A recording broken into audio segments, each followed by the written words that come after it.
All right, Luly, our recording is in progress. We're ready to go. Yay. So far I'm calling it Teachers Talk Shop.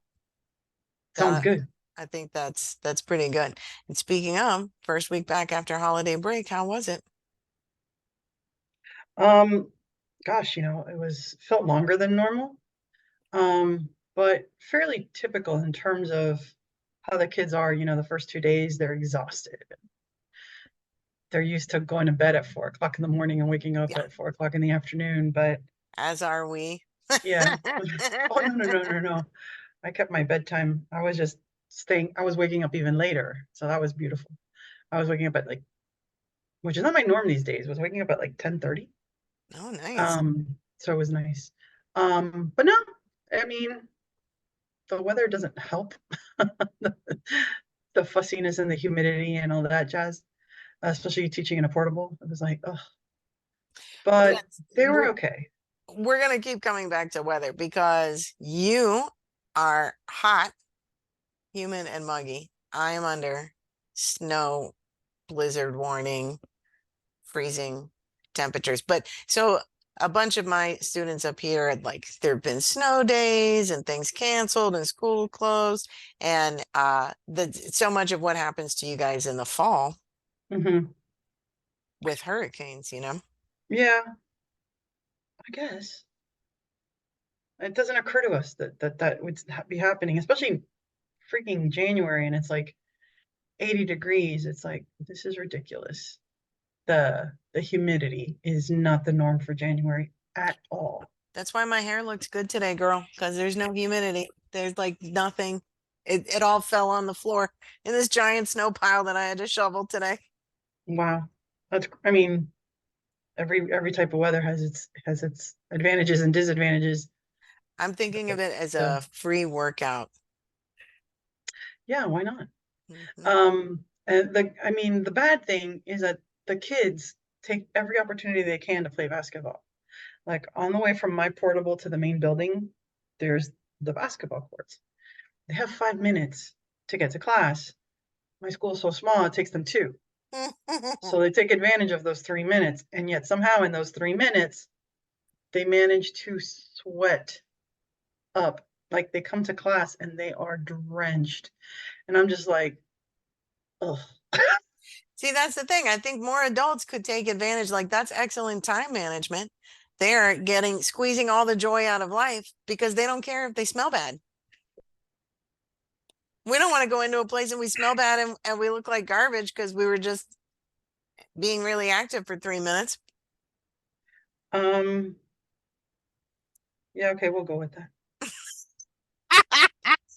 You have a different, are you saying it's more like Newton's third law, an object It, at rest tends to stay at rest. yeah. No, they have, let me tell you something. People, I mean, I remember it used to be, we are in unprecedented times in so many ways. And one of the ways is we can no longer predict teenage morning behavior. It used to be that my sixth, seventh, and eighth graders would be like all kinds of like mopey and exhausted and not want to interact. And so that was great when you were coming back from a holiday or what have you. No, no. Even with the holiday funk, if you will, they're a little bit too active for me in terms of their chattiness. And I'm like, the energy is not the norm for that teenage cycle Yeah, because yeah. typically they are more energetic around 10 a.m. That's that their optimal time. No, they're not. They're hitting They're the door running with you. they're hitting they're hitting the door running, but for the wrong reasons. They're not hitting the door running to go to school and do what they got to do. I'm not sure that we did that either, to be fair, but um, they're hitting the door running to use their powers for evil.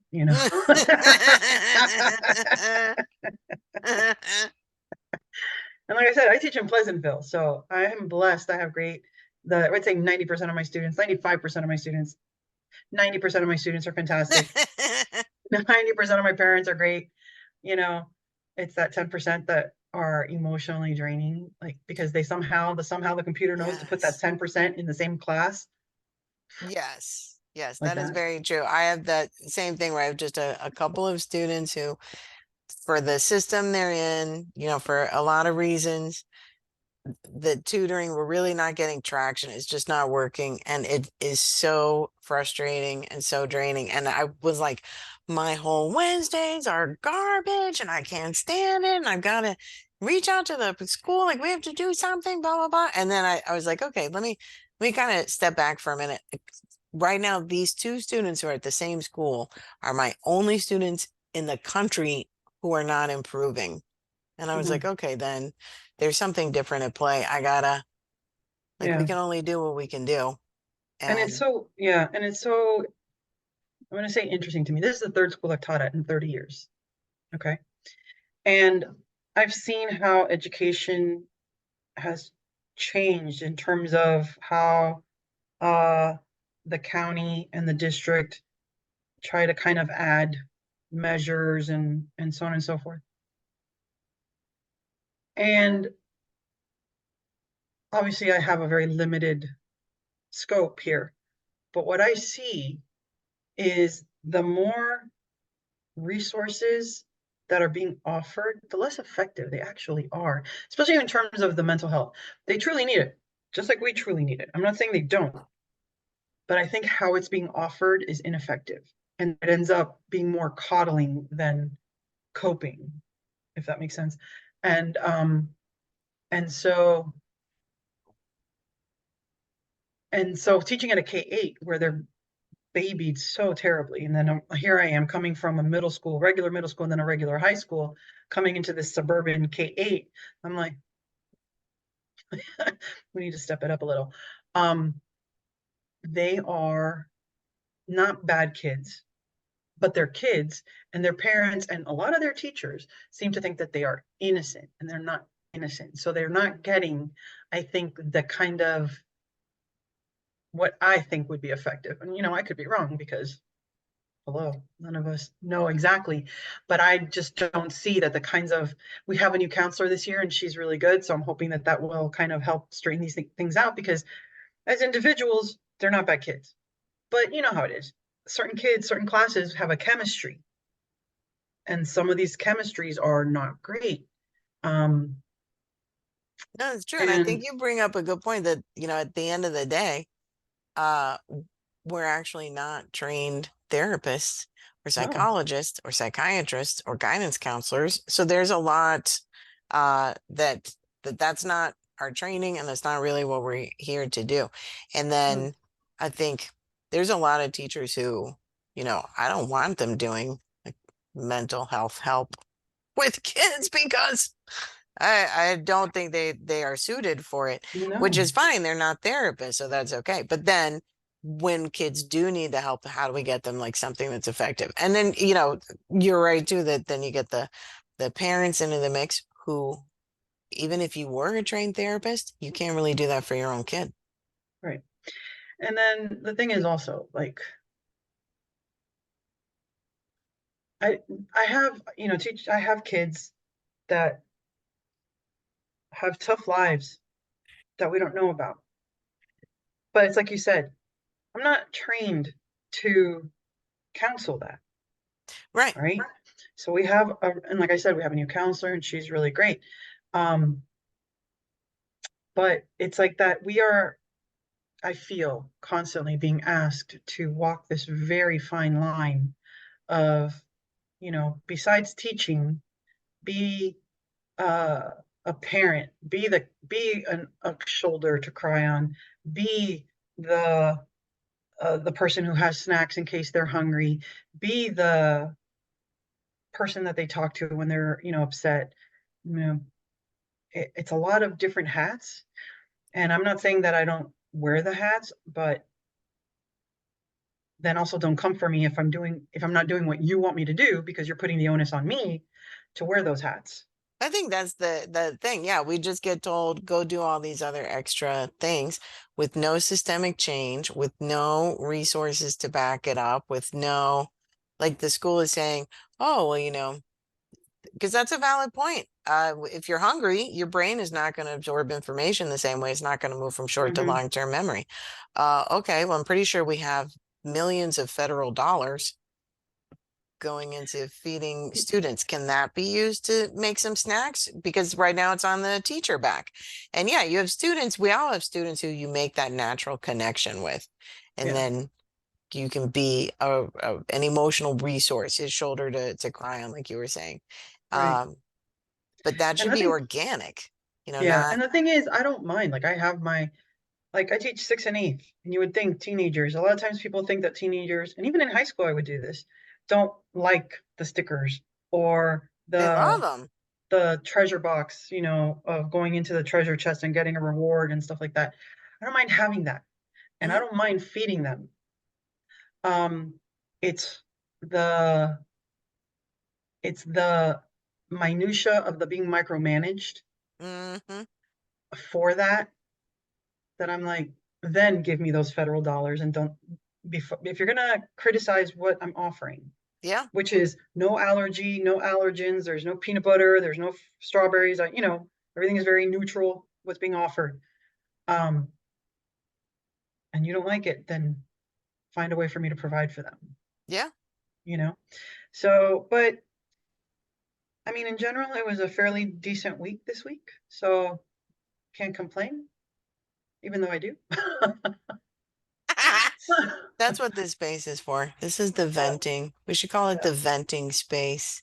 yeah. Uh, no, no, and I was thinking while you were talking, that, you mentioned 30 years. If I knew how to make like a happy clapping reaction emoji, I would have. So just insert that I did like a little emoji of celebration for you there. If you 30 don't know how to do years. it. Oh my gosh. And I used to say the kids aren't what changes, the system that changes. And no, thank you for that, by the way. But no, it's the kids have changed as well. How parents parent has changed. I'll leave it Mhm. at that.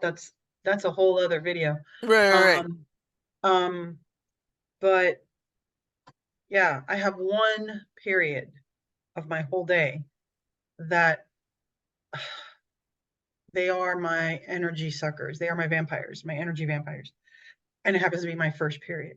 Ugh. Yeah. But the rest of them, you know, a little obnoxious here and there, um, but nothing that I can't handle because hello, hello.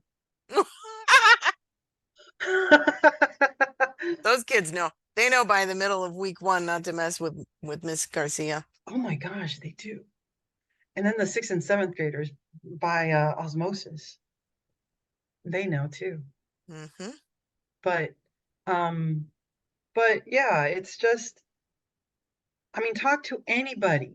You talk to Tracy, exhausted. I talked to Ceci, exhausted. Chippy, like, I don't know a single teacher who has come back from the break and hasn't said that it was. We always say we need the break. Hmm. We always say we need the break. But oh my gosh, so exhausted. Yeah. Like, we were so tired coming into Christmas and into the holiday that we were so grateful actually that we had that extra week after the new year so we could really kind of like recover Hmm. because there's just something, and I wish I could put my finger on it, but I don't think I can because I think it's just any kind of combination of things. There's not just Yeah. any one reason If it to was just any be so one drained. reason, it wouldn't be so many of us, you Right. know? Like it's a lot of us Yeah. having trouble making it all the way through the year. These years are exhausting. Yeah. But I'm so grateful because the colleagues that I have in this school, I would say again, 90% of them we get along, we laugh, we make each other laugh, we have our WhatsApp group chat, and that's vital when you don't talk to Hmm. adults for 7.5 hours a day. That's the truth. Yeah. Yes. But Okay. Well, I say speaking of talking to adults, let's wrap this one up.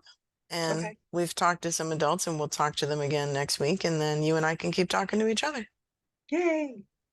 All right. Sounds good. People watching, thanks for tuning into Teachers Talk Shop. And we'll see you again soon.